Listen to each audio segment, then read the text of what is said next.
अस्सलामुअलैकुम जी।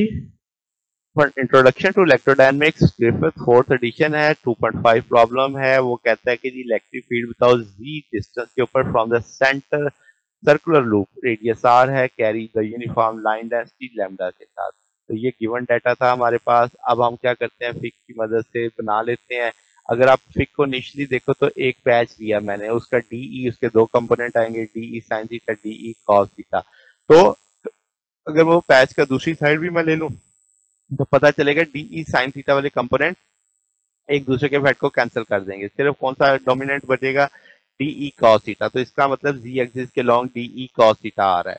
अच्छा, अब आप देखो कि यहाँ पे ये साइड को आर का नाम दे दिया, रेडियस है जो हमारे लूप का, हमने छोटा, उसने छोटा लिया, मैंने बड़ा ले लिया, और इस वाले डिस्टेंस को हम चूंकि हमेशा स्मॉल आर से लेके जा रहे हैं तो इधर कर दिया है, और ये जी डिस्टेंस है, कोई फर्क नहीं पड़ेगा।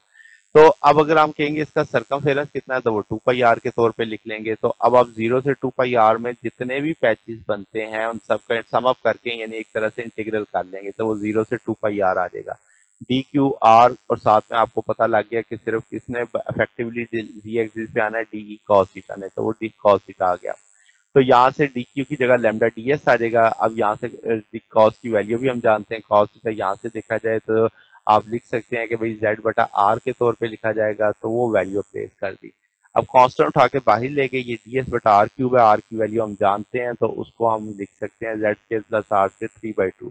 अब हमें वैल्यू चाहिए, इसमें से कह सकते हैं कि भाई जेड भी एक तरह से कांस्टेंट है, रेडियस भी कांस्टेंट है, उठा के इसे भी बाहर ले जाएंगे। जो वेरिएशन है वो डीएस में है 0 से 2 पाई आर की, तो इससे सॉल्व करेंगे एस आ जाएगा 0 से 2 पाई आर, तो 2 पाई आर बचेगा।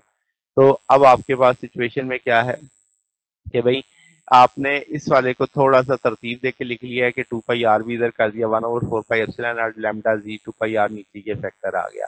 तो यही आपकी एक सर्कुलर लूप की इलेक्ट्रिक फील्ड बनेगी जी डिस्टेंस के ऊपर, और जी डायरेक्शन में है तो इसलिए जी का यूनिट वेक्टर यूज कर लिया। तो ये हमारे पास सोल्यूशन है। अगर आपको इसमें कोई बात पूछनी हो, डाउट हो, नीचे कमेंट में पूछ सकते हैं। वीडियो अच्छी लगी हो तो वीडियो को लाइक कीजिएगा, दोस्तों के साथ शेयर कीजिएगा, चैनल को सब्सक्राइब कर दीजिएगा। अब तक के लिए इतना ही, बाकी इंशाल्लाह नेक्स्ट देखेंगे। ओके, अल्लाह हाफिज।